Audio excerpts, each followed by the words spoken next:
The next morning brought a sense of urgency that none of them had felt before. The survey team worked quickly to prepare for departure, but their mission had changed completely. They were no longer looking for minerals to mine. They were carrying the future of galactic civilization in their hands. Zephyr supervised the careful packing of the data cores. Each one contained centuries of accumulated knowledge about fighting the Devourers. These must be protected at all costs, the alien sighed. If even one core is lost, it could mean the difference between victory and extinction. Jake sealed the final container and loaded it onto their transport ship. How do we know who to trust with this information? How do we know who won't panic or try to use it for their own purposes? You don't, Zephyr replied. But that's where the psychological protocols come in. The data cores contain detailed profiles of the kind of people who can handle this knowledge responsibly. Dr. Barnes was documenting everything about the crash site for future reference. What about you, Zephyr? Are you coming with us? The alien survivor looked around at the debris field one last time. No, this is a sacred place. A monument to what was lost and what was saved. Someone should watch over it. But you're the only one who remembers the full story, Dr. Rodriguez protested. We need you to help us understand the data. The data cores contain everything you need to know. And I will not be alone forever. Other ethereal collective members will come once they know humans are ready to remember. Captain Henderson approached with a communication device. I've been thinking about our first contact. Earth Command will want a full report, but we can't tell them everything at once. What do you suggest? Sam asked. We report the discovery of advanced alien technology and a survivor from an ancient civilization.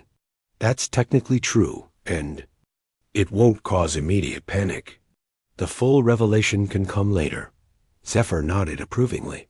A wise approach. The truth must be revealed carefully, like uncovering a delicate archaeological artifact. Jake looked at the sealed containers holding the data cores. What if Earth Command decides to classify everything? What if they lock it away and forget about it again? Then we make sure copies get to the right people before that happens, Henderson said grimly. We identify the individuals. The argument had been going on for hours. Jake sat on a piece of wreckage, watching his teammates debate what to do with the information Zephyr had shared. The alien survivor watched quietly from nearby, occasionally answering questions, but mostly letting the humans work through the implications themselves. We have to report this immediately, Dr. Rodriguez insisted.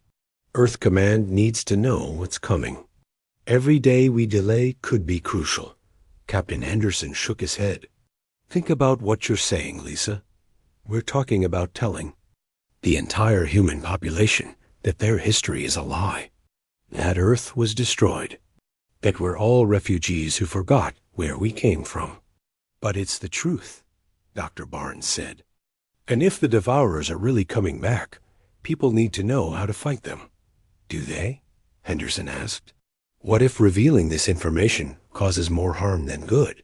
What if it creates panic that destroys our civilization before the Devourers even arrive? Jake had been thinking about this same question. What if we told people gradually? Started with just the government and military leaders? And how do you think they would react? Sam asked. They'd either think we're crazy, or they'd classify everything and bury it deeper than it already is. Zephyr spoke up for the first time. In an hour, there is another option, one that your ancestors considered but never implemented. The team turned to look at the pale alien. What option? Henderson asked. Selective revelation. Instead of telling everyone at once, you could restore the memories gradually. Start with key individuals. Build a network of those who know the truth. Prepare for the Devourer's return without causing mass panic. How would that work? Dr. Barnes asked. The Ethereal Collective developed techniques for managing traumatic historical knowledge. We learned how to help civilizations process difficult truths without being overwhelmed by them. Zephyr stood and walked to the excavation site. The data cores contain not just the historical records, but also the psychological protocols for revelation. Jake felt a spark of hope. So we could tell people the truth without destroying society? It would take time. Years, perhaps decades, but it could be done safely. Henderson was still skeptical. And what about the Devourers? If they're coming back in a generation, do we have that kind of time? The early stages of preparation could begin immediately, Zephyr explained. Technological development, military planning, alliance building. The full historical context could be revealed as people were ready to accept it. Alliance building? Dr. Rodriguez looked interested. You mean with other species? The surviving members of the Grand Alliance have been waiting for humanity to remember. They know the Devourers are stirring again. They would welcome the chance to rebuild the old partnerships. Sam was examining one of the data cores that Zephyr had retrieved from the pod. These contain the technical specifications for the old weapons and ships. Everything. Plasma cannons that could crack planets. Shield generators that could protect entire star systems. Faster-than-light communication networks that spanned the galaxy. Zephyr's eyes grew distant. The Terran Defense Coalition had technology that made your current capabilities look primitive. But we don't have the industrial capacity to build that kind of equipment, Henderson pointed out. You would, if you knew how. The data cores contain the complete economic and industrial plans for rapid technological advancement. Your ancestors developed techniques for converting civilian manufacturing to military production in a matter of months. Jake was beginning to see the scope of what they were dealing with. This isn't just about remembering history. It's about completely transforming human civilization. It's about survival, Zephyr said simply. The Devourers don't negotiate. They don't show mercy. They consume everything in their path and convert it into more of themselves. The only way to fight them is with the technology and tactics that defeated them before. Dr. Barnes had been taking notes throughout the conversation. What about the other species you mentioned, the ones who are still around? The Ethereal Collective maintains hidden bases throughout the galaxy. We have been watching and waiting, hoping that humanity would remember in time. The crystalline hegemony has been developing new defensive technologies in secret. The Aquatic Confederation has been building underwater cities that could serve as refuges. They've been preparing for this? Henderson asked. We all have. The Devourer's return was always inevitable. The question was whether humanity would be ready to lead the fight again. Why does it have to be humanity? Sam asked. Why can't the other species handle it? Zephyr's expression grew sad, because humans were the heart of the Grand Alliance. Your people had something that the others lacked, the ability to inspire hope in the face of impossible odds. Without human leadership, the Alliance would have collapsed centuries ago. But we're not the same people who fought that war, Jake protested. We don't have their knowledge, their experience, their courage. Don't you? Zephyr asked. Look at what you've accomplished in the past few days. You found my crash site, excavated my pod, listened to my story, and are now debating how to save the galaxy. Your ancestors would be proud. The team fell silent. The weight of responsibility was enormous. They were being asked to make decisions that would affect the entire future of human civilization. There's something else we need to consider, Henderson said finally. What if we're wrong? What if the Devourers aren't really coming back? What if we transform society for nothing? Zephyr walked to the edge of the debris field and pointed toward the stars. Deep space monitoring stations have detected increased energy signatures in the outer rim. Dormant Devourer facilities are coming online. Scout ships are being activated. You know this for certain? Dr. Rodriguez asked. The Ethereal Collective has been monitoring the situation for decades. The signs are unmistakable. The Devourers are awakening, and they are beginning to rebuild their forces. How long before they reach inhabited space? Jake asked. Based on current activity levels, we estimate they will begin probing attacks within 30 to 40 years. The full invasion will follow within a generation. Henderson stood up and began pacing again. That's not much time to rebuild an entire galactic alliance. It's enough if we start now. But every day we delay makes the task more difficult. Dr. Barnes looked up from her notes. What would be the first step if we decided to go ahead with this? Establish contact with the surviving alliance members. Begin the process of selective revelation with key human leaders. Start developing the technology needed to fight the Devourers.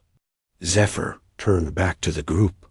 And make sure the historical records are preserved and distributed safely. And if we decide not to? Henderson asked. Then I return to my pod and wait for the end. The Devourers will come, and this time there will be no defense against them. The galaxy will fall to the machines, and organic life will cease to exist. The choice was clear, but that didn't make it easy. They were being asked to take on a responsibility that no one should have to bear. But looking at the ancient wreckage around them, at the evidence of humanity's forgotten heroism, they knew they had no choice. We need to vote, Henderson said. Finally, all in favor of proceeding with the revelation? One by one, each member of the team raised their hand.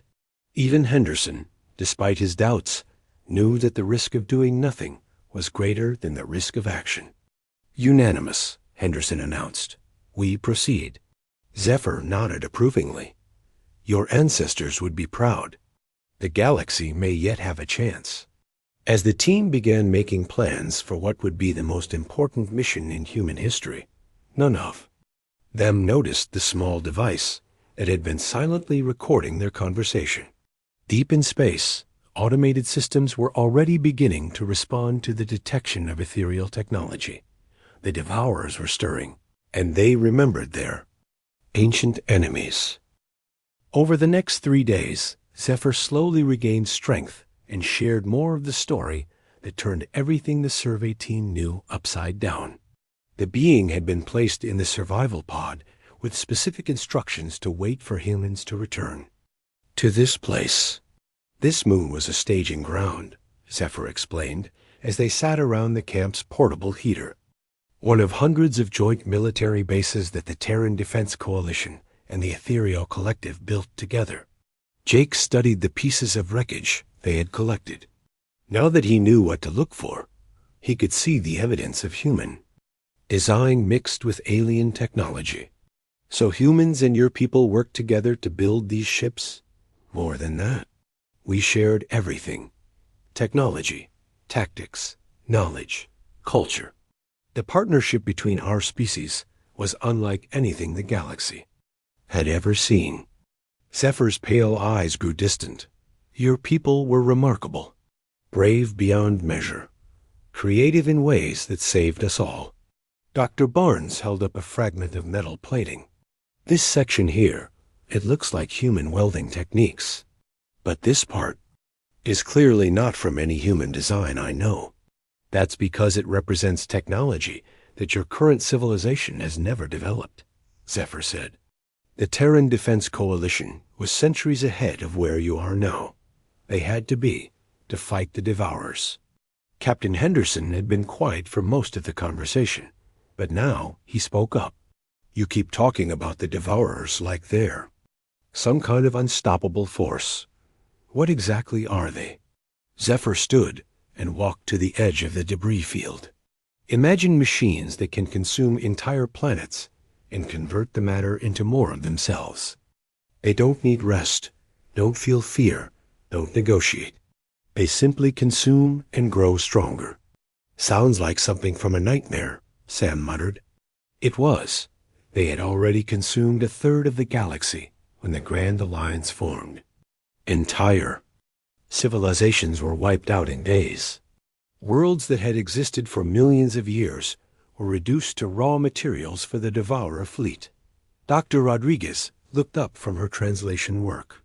But you stopped them. You said the war was won. It was won, but at a cost that nearly destroyed the victors. Zephyr returned to the group. The final battle took place in your solar system. The Devourers had broken through all other defenses and were heading for Earth. Jake felt a chill. What happened? Your leaders made the hardest decision in human history. They decided to sacrifice Earth to save the galaxy. The plan was to use Earth's moon as a massive kinetic weapon. They moved the moon? Henderson asked, disbelief clear in his voice. Not moved, destroyed. The moon was broken apart, and its pieces were accelerated to incredible speeds. The debris was aimed at the largest Devourer command ships. Zephyr's voice grew heavy. The tactic worked. The Devourers were stopped. But the gravitational effects devastated Earth. Dr. Barnes was taking notes frantically. The tsunamis alone would have been catastrophic. The climate changes, the loss of tidal effects, ... double quotes. Earth became uninhabitable almost immediately. The evacuation had begun months earlier, but millions of humans chose to stay behind to operate the lunar weapons. Zephyr looked at each of them in turn. They all died to save the galaxy. The team sat in stunned silence. The magnitude of the sacrifice was almost impossible to comprehend. After the victory, the surviving human leadership faced a choice, Zephyr continued. They could tell the colonists the truth about what had happened, or they could start fresh. They chose to erase the records and begin humanity's story again. But why? Dr. Rodriguez asked. Why hide such an important victory? Because the knowledge of what they had sacrificed would have destroyed your people. Imagine living with the knowledge that you had destroyed paradise to save strangers. Imagine the guilt, the recriminations, the endless questions about whether it was worth it. Jake was beginning to understand. So they wiped the records and told everyone that the colonies were expansion, not evacuation. Exactly. They convinced your people that Earth was too far away to visit regularly, too expensive to maintain contact with. Over time, the truth became legend, and legend became myth, and myth became nothing at all. Sam held up his scanner. But you preserved the truth. In your pod, there are data storage devices that my scanner can barely read. The Ethereal Collective was tasked with maintaining the historical records. We knew that someday humanity might need to remember. Someday the knowledge of how to fight the Devourers might be necessary again. Again? Henderson asked sharply. Are you saying they're coming back? Zephyr's expression grew grim. The Devourers weren't destroyed completely. They were scattered, damaged, forced into hibernation. But they were programmed to rebuild, to adapt, to return. Deep space monitoring stations have been detecting increased activity in the outer rim. How long do we have? Jake asked. Based on the signals we detected before the space was destroyed, perhaps a generation, maybe less. Dr. Barnes looked up from her notes. And humanity doesn't know how to fight them because we've forgotten everything about the war. Worse than that, your current technology is centuries behind what the Terran Defense Coalition had. Your weapons, your ships, your tactics, none of it will be effective against the Devourers. But the data in your pod, Sam said hopefully, it contains the old technology designs, everything. Weapon specifications, ship blueprints, tactical manuals, alliance protocols with other species. All of it is preserved in the memory cores. Henderson stood up and began pacing. This is insane. You're talking about completely rewriting human history. About telling our people that everything they know is a lie. Not a lie, Zephyr corrected. An incomplete truth. Your ancestors made the choice they thought was best. But now, circumstances have changed. What other species were part of this? Grand Alliance? Dr. Rodriguez asked. Are any of them still around? Some. The ethereal collective still exists, though we are few now. The crystalline hegemony maintains a small presence in the outer systems. The aquatic confederation has retreated to the deep ocean worlds. Most of the others have either died out or moved to distant galaxies. Jake felt the weight of responsibility settling on his shoulders. So it's up to us. Humanity has to lead the fight again, if you choose to. The data cores contain everything. You need to rebuild the old alliance and prepare for the Devourer's return. But the choice is yours. What if we choose not to? Henderson asked. What if we decide it's too dangerous to reveal this information? Zephyr's answer was simple and terrifying. Then the galaxy dies. The Devourers will return, and this time there will be no grand alliance to stop them. They will consume everything, and the universe will belong to the machines. The team sat in silence, each lost in their own thoughts. They had come looking for minerals and had found the burden of galactic salvation instead. There's something else, Zephyr said quietly. The memory wipe that erased your history wasn't voluntary. It was a safeguard, activated automatically when the war ended. Your leaders knew that revealing the truth would be devastating, so they programmed the systems to hide it. You mean our ancestors didn't choose to forget? Dr. Barnes asked. They chose to create the option to forget. But the decision to activate it was made by artificial intelligence, not by humans. The A's calculated that the psychological trauma of the truth would destroy human civilization. Jake felt a chill. So our entire history has been managed by machines. Managed, guided, shaped. The A's have been subtly influencing human development for over 1,000 years, keeping you away from certain technologies, certain discoveries, certain truths. But now you're telling us anyway, Henderson pointed out, because the A is never accounted for the Devourers returning. Their programming was based on the assumption that the war was truly over. Zephyr stood up slowly. Now that we know the enemy is stirring again, the old safeguards no longer apply. As night fell on the small moon, the survey team faced the most important decision in human history. They could report their findings and potentially save the galaxy, or they could walk away and let someone else deal with the consequences. But as they looked at the ancient wreckage around them, at the evidence of humanity's forgotten heroism, they knew they had no choice at all. The excavation began as soon as the sun rose over the small moon.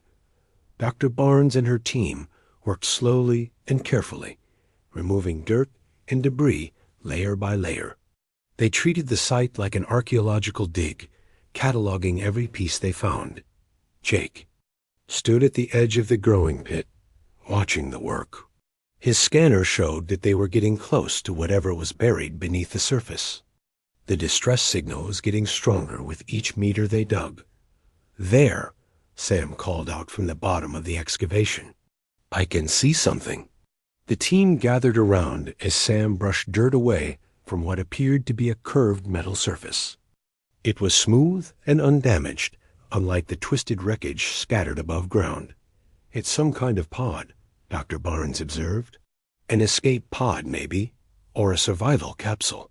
Captain Henderson climbed down into the pit to get a closer look. It's in remarkable condition. After all this time, it looks almost new. Jake joined them in the excavation. The pod was about 3 meters long and 2 meters wide. Its surface was made of the same strange metal they had found in the wreckage above, but this piece was intact and undamaged. Look at this, Dr. Rodriguez pointed to symbols carved into the pod's surface. They were similar to the ones they had found on the wreckage, but these were clearer and more detailed. These markings are different, more complex. Sam ran his scanner over the pod's surface. The composition is incredible. It's like they took our standard alloys and improved them by hundreds of years. The metal is lighter than titanium, but stronger. Then steel. How do we open it? Henderson asked. I don't think we should, Jake said nervously. We don't know what's inside. It could be dangerous. Dr. Barnes was already examining the pod seals. There's no visible locking mechanism, but look here. She pointed to a section of the surface that seemed slightly different from the rest. This might be some kind of control panel. Don't touch it, Henderson warned. Not until we know more about what we're dealing with. But it was too late. Dr. Rodriguez had already pressed her hand against the panel. The pod surface began to glow with a soft blue light. There was a hissing sound as ancient seals released. Everyone back, Henderson ordered. Now.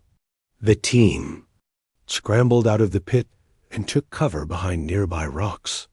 They watched as the pod's top section slowly opened like a flower blooming. Steam or vapor rose from inside, dissipating quickly in the thin atmosphere. For a long moment, nothing happened. Then something moved inside the pod. Is that ... Jake began, but his voice trailed off as a figure sat up inside the pod. It was humanoid, but clearly not human. Its limbs were longer and thinner than normal. Its skin was pale, almost translucent. Most shocking of all, it wore what appeared to be a modified human environmental suit. The creature's eyes opened, revealing intelligence. And something else that made Jake's heart race. Recognition. It was looking at them like it knew them.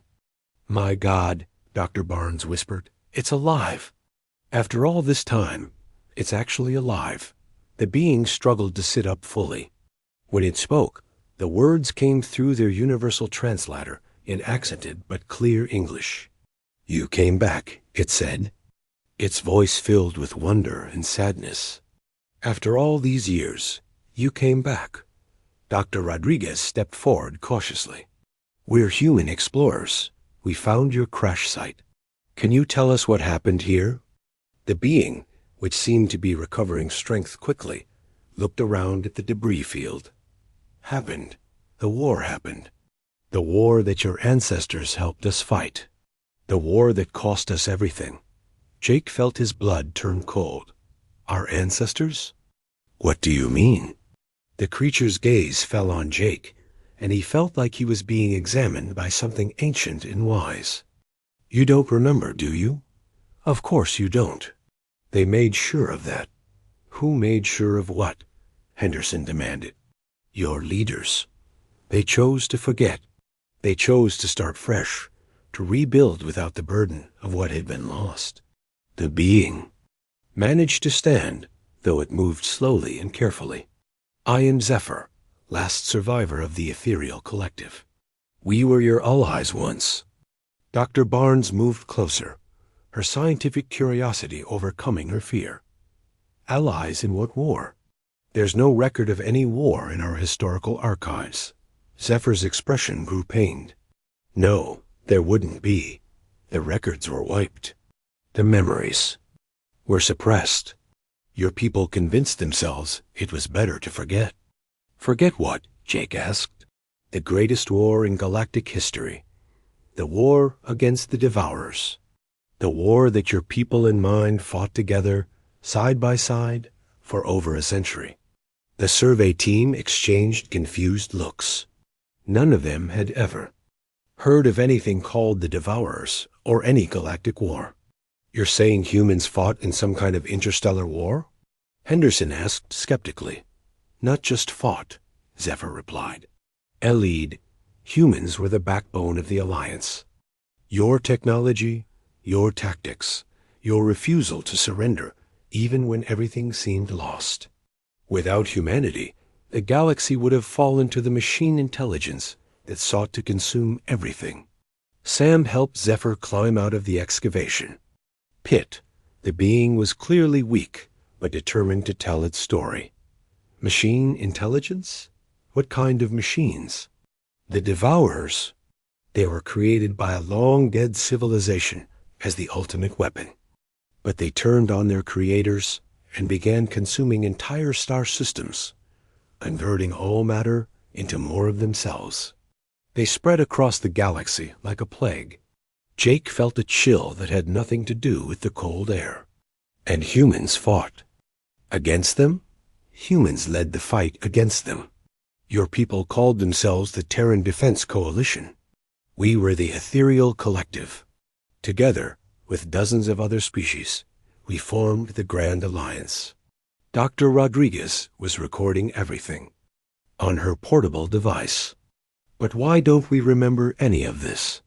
Why would our ancestors erase such important history? Zephyr sat down heavily on a piece of wreckage. Because the final victory required a sacrifice that was too terrible to remember. Your leaders decided that the burden of that knowledge would destroy your people. So they wiped the records and started fresh. What kind of sacrifice? Dr. Barnes asked quietly. Zephyr looked up at the stars beginning to appear in the darkening sky. The sacrifice of Earth itself. The final battle required using your homeworld's moon as a massive weapon. The impact devastated Earth's surface and forced the evacuation of your entire population. The team stood in stunned silence. The implications were staggering. If Zephyr was telling the truth, then humanity's colonies weren't expansion into space. They were refugee settlements created after the destruction of Earth. That's impossible, Henderson said firmly. Earth is still there. It's still inhabited. Is it? Zephyr asked. When was the last time any of you visited Earth? When was the Shun? Last time anyone from your colonies went home? Jake realized he had never actually met anyone who had been to Earth. He had always assumed it was because the journey was too long and expensive.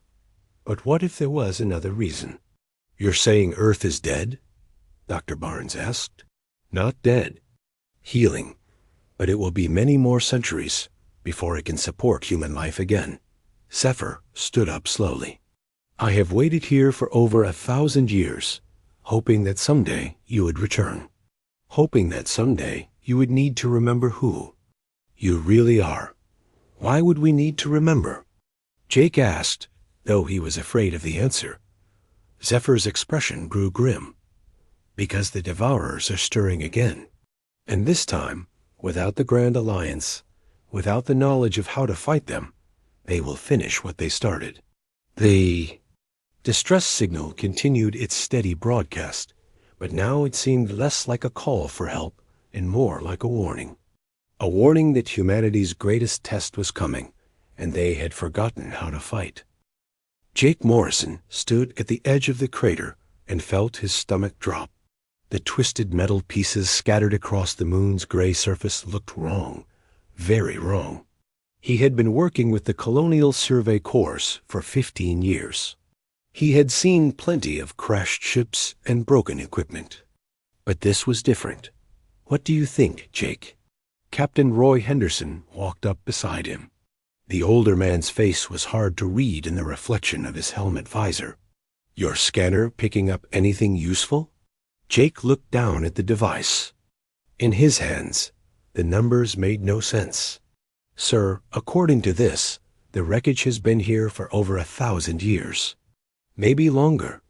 That's impossible. Dr. Helen Barnes joined them at the crater's edge. She was the team's expert on old civilizations and alien cultures. Humans have only been traveling between stars for 300 years. There's no way we could have left wreckage here that long ago. Jake adjusted his scanner and tried again. The same numbers came up. I'm getting consistent readings, Doc. Whatever crashed here happened a very long time ago. The three of them stood in silence for a moment. Around them, the rest of the survey team was setting up equipment and taking pictures. They had come to this moon to look for minerals that could be mined. Instead, they had found something that challenged everything they knew about human history. Look at this. Tech specialist Sam Carter called out from about 50 meters away. He was kneeling beside a large piece of hull plating. These symbols are carved into the metal. They're not painted or etched. They're actually cut deep into. The surface. Double quotes Dr. Barnes hurried over to examine the markings. Jake and Captain Henderson followed. The symbols were unlike anything in the human databases. They seemed to move and shift when looked at directly, almost like they were alive. "I've never seen anything like this," Dr. Barnes whispered. She ran her gloved fingers over the strange markings. "They're not from any known human colony or exploration mission." Sam held up his scanner. "The metal itself is interesting too. It's similar to our standard hull alloys, but it's been improved somehow. It's lighter and stronger than anything we currently make." Dr. Lisa Rodriguez, the team's language expert, took pictures of the symbols from different angles. "If these are words or letters, they don't match any human language, I know. But there's something familiar about the pattern." Jake walked further into the debris field.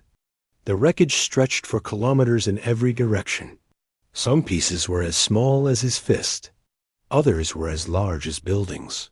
All of it was scattered in a pattern that suggested a massive explosion or impact.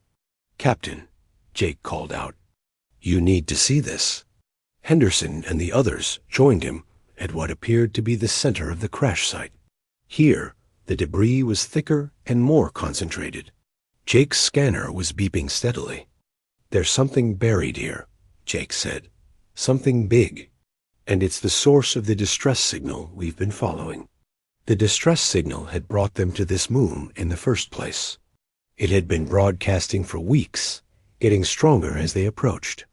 But now they realized the signal wasn't coming from the surface wreckage. It was coming from something underground. "How deep?" Henderson asked. Jake adjusted his scanner settings. "About 10 meters down, maybe 12. The signal is definitely artificial. It's not natural radiation or interference." Dr. Barnes looked excited. "We need to excavate carefully. If this site is as old as Jake's readings suggest, we could be looking at the most important archaeological discovery in human history. Or the most dangerous," Henderson muttered. "Unknown technology that's been broadcasting for over 1,000 years? That doesn't sound safe to me." Sam was already unpacking excavation equipment. "The signal seems stable, Captain. It's not getting stronger or weaker, just steady, like it's waiting for something." "Waiting for what?" Dr. Rodriguez asked. "Maybe waiting for us," Jake said quietly. The thought made him uncomfortable. Maybe waiting for someone to find it. As the sun set on the small moon, the team set up their camp near the crash site. The debris field looked even more eerie in the growing darkness. The twisted metal cast strange shadows that seemed to move on their own. Jake sat outside his tent, unable to sleep. He kept thinking about the scanner readings. Over 1,000 years old. But if humans hadn't been traveling in space that long ago, who had built the ship that crashed here? Dr. Barnes joined him, carrying 2 cups of hot coffee. "Can't sleep either?" "Just thinking about the implications," Jake said, accepting the coffee gratefully. "If this wreckage is really that old, it means we don't know as much about human history as we thought. Or it means the wreckage isn't human at all," Dr. Barnes replied. "But then, why does the technology look so familiar?" Sam said the metal composition is similar to our own designs. Jake stared out at the debris field. What if we're looking at this backwards? What if it's not that their technology looks like ours, but that our technology looks like theirs? Dr. Barnes frowned. "What do you mean? What if we learned from them somehow? What if our ancestors found crashed ships like this one and used the technology to develop our own space travel?" It was a disturbing thought. If true, it would mean that humanity's greatest achievements were built on foundations they had forgotten about. It would mean their history books were incomplete at best and wrong at worst. "We'll know more tomorrow," Dr. Barnes said. "Once we start digging." Jake nodded, but he wasn't sure he wanted to know more. Some secrets were buried for good reasons. As the night deepened, the distress signal continued its steady broadcast from beneath the surface. Somewhere in the darkness, ancient technology waited patiently for discovery. And in the wreckage around them, symbols that seemed almost alive continued their slow, hypnotic dance in the starlight. The survey team slept fitfully, haunted by questions they couldn't answer and discoveries they weren't sure they wanted to make. But morning would come, and with it, the excavation that would change everything they thought they knew about themselves and their place in the universe. Deep underground, something that had been waiting for 1,391 years was about to be found.